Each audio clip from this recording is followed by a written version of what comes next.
Tetapi masyarakat kapitalis sekarang ini pun tidak selalu mengasih kesempatan bekerja kepada semua orang yang mau bekerja.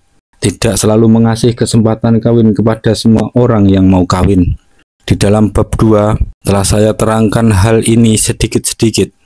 Maka oleh karena itu, masih banyak sekali gadis-gadis dan perempuan-perempuan yang tidak mendapat suami, kendati ketangkasan, kendati kesportifan, kendati kecakapan. Meskipun cakap, meskipun tangkas, meskipun telah berdiploma, belum tentu itu menjadi dijamin akan mendapat seorang suami. Hanya yang paling jempol sajalah, yang paling cakap, yang paling cantik, yang paling menarik, yang paling bersek apel, mempunyai harapan akan mendapat jodoh. Struggle for life kini juga menjadi struggle for man. Maka oleh karena itu timbullah mula-mula di Amerika di mana cari suami itu yang paling susah. Satu pergerakan menambah kecantikan, satu make up movement yang maksudnya mempelajari dan mempraktekkan betapakah cara mestinya perempuan menarik hati kaum laki-laki, menghaluskan kulit, mengatur rambut, memerahkan bibir, memilih warnanya bedak, mencabut bulu alis supaya alis ini menjadi kecil seperti bulan tanggal 1, menentukan warna krim dan menyapukan krim, mengatur badan waktu duduk, menggerakkan badan waktu berjalan. Itu semua menjadi satu ilmu yang siang dan malam berputar di dalam otaknya perempuan-perempuan pihak atasan itu. Roman muka dan tingkah laku perempuan itu menjadi berubah sama sekali. Kulit jelita, bibir merah, dan alis melengkung bukan lagi satu hadiah alam yang terdapat pada 1-2 perempuan saja, tetapi menjadi milik tiap-tiap hidung yang mampu membelinya. Kadang-kadang sungguh menarik benar perempuan-perempuan yang telah di make up itu, tapi kadang-kadang juga menjadilah mereka itu justru seperti hantu, karena tiap atasan muka mereka itu terlalu melebih-lebihi batasnya kesederhanaan. Tetapi sebagai satu peristiwa sosial adalah ini akibat dari masyarakat yang di situ struggle for men menjadi sesukar-sukarnya. Juga di Indonesia ini movement, walaupun sebab-sebabnya yang dalam tidak diinsapi oleh tiap-tiap orang, sudah mulai menjalar, tentu saja di bawah pimpinan beberapa nyonya dari kalangan atasan. Jadi juga di kalangan perempuan atas, dunia belum menjadi satu surga, walaupun pada umumnya sudah banyak hasil pergerakan feminisme itu. Ya, sekali lagi, walaupun pada umumnya sudah banyak hasil pergerakan feminisme itu, di kebanyakan negeri Eropa, perempuan sudah boleh menjabat berbagai pekerjaan di dunia ramai. Sudah banyak yang masuk sekolah tinggi dan menjadi wartawan, peniaga, insinyur, dokter, advokat. Di banyak negeri Eropa, perempuan malahan sudah mendapat hak-hak politik yang sama dengan kaum lelaki, sehingga banyak dari mereka telah menjadi anggota Dewan Haminte, Dewan Provinsi, dan Dewan Parlemen. Tetapi kendati hasil-hasil baik dari perjuangan ini juga pada mereka dirasakan oleh mereka sendiri adanya suatu sekyur.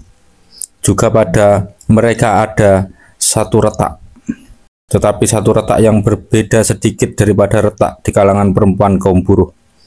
Di kalangan kaum buruh itu retaknya ialah terombang-ambing dan terbanting-banting antara dua tanggungan, tanggungan mencari nafkah di luar dan tanggungan mengurus rumah tangga.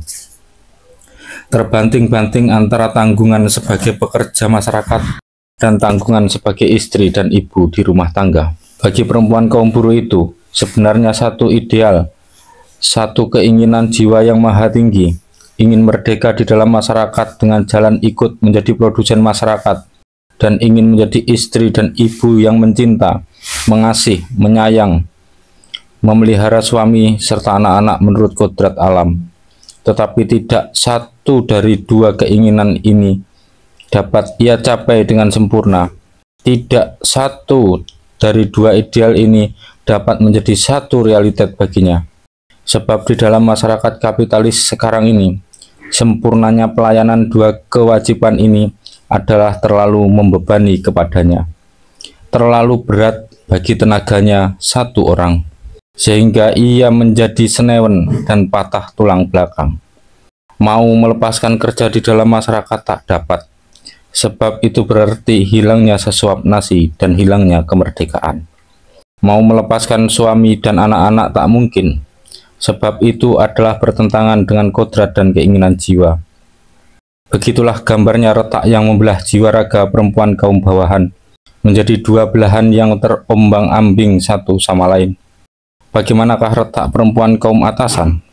Juga di sini ia kini telah banyak menjabat pekerjaan masyarakat. Juga di sini ia telah banyak bekerja di luar rumah tangga.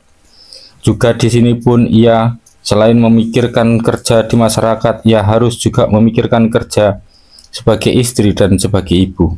Tetapi manakala dua pekerjaan ini di kalangan kaum buruh mendatangkan senewen, maka di kalangan atasan hanyalah mendatangkan rasa kurang puas saja.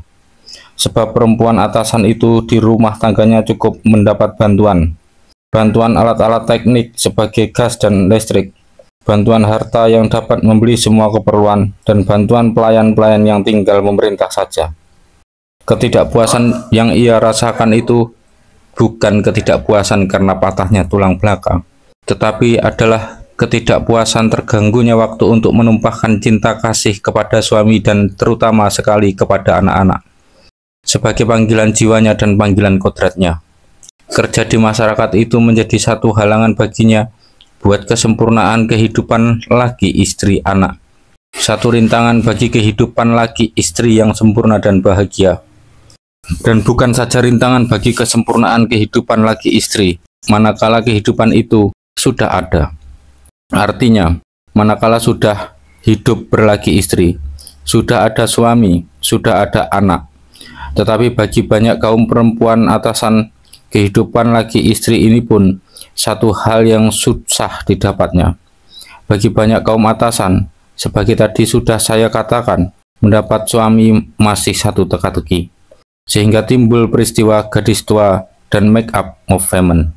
Maka oleh karena itu, kini menjadi reaksi atas keadaan yang demikian itu, bukan lagi kerja di dalam masyarakatlah yang menjadi tujuan dan cita-cita, tetapi kehidupan laki istri yang bahagia, bersuami, beranak, berumah tangga bahagia. Itulah kini idam-idaman yang pertama, keinginan jiwa yang paling tinggi. Kini timbul satu aliran baru di kalangan kaum perempuan atasan itu yang mengatakan bahwa feminisme tak cukup untuk mendatangkan kebahagiaan. Kini timbul aliran neo-feminisme, feminisme baru yang menganggap pekerjaan masyarakat itu nomor 2, tetapi perkawinan menjadi ibu, memimpin keluarga nomor 1. Sebelum kita lebih lanjut, izinkanlah saya nanti dalam bab 4 lebih dulu mengulangi hal matriarkat dan patriarkat dengan kupasan yang sedikit lebih lebar. Sebab hanya dengan mengerti betul-betul matriarkat dan patriarkat, itulah kita akan dapat mengerti sebab-sebabnya segala kesusahan-kesusahan yang diderita oleh kaum perempuan. Sudah barang tentu kupasan itu tak dapat bersifat lebih daripada satu peninjauan saja, satu orientasi.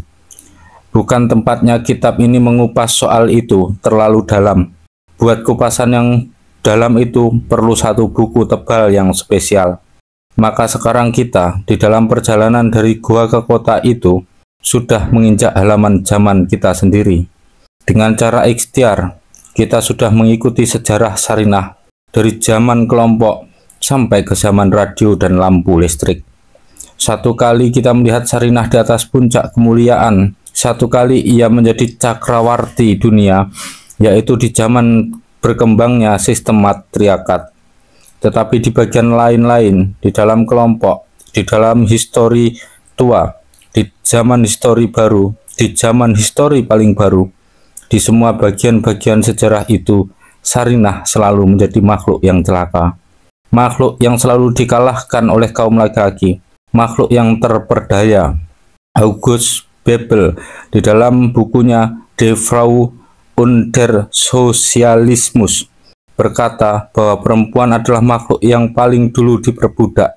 Tetapi di lain tempat di dalam majalah Neue Zeit, ia pernah berkata pula bahwa perempuan itu adalah makhluk yang diperbudak selama-lamanya, perkecualian di zaman matriarkat itu. Maka benar sekali perkataan Bebel ini. Mungkinkan datang satu waktu di mana ia akan hidup merdeka kembali, atau sudah memang kodrat perempuan hidup di bawah telapak laki-laki.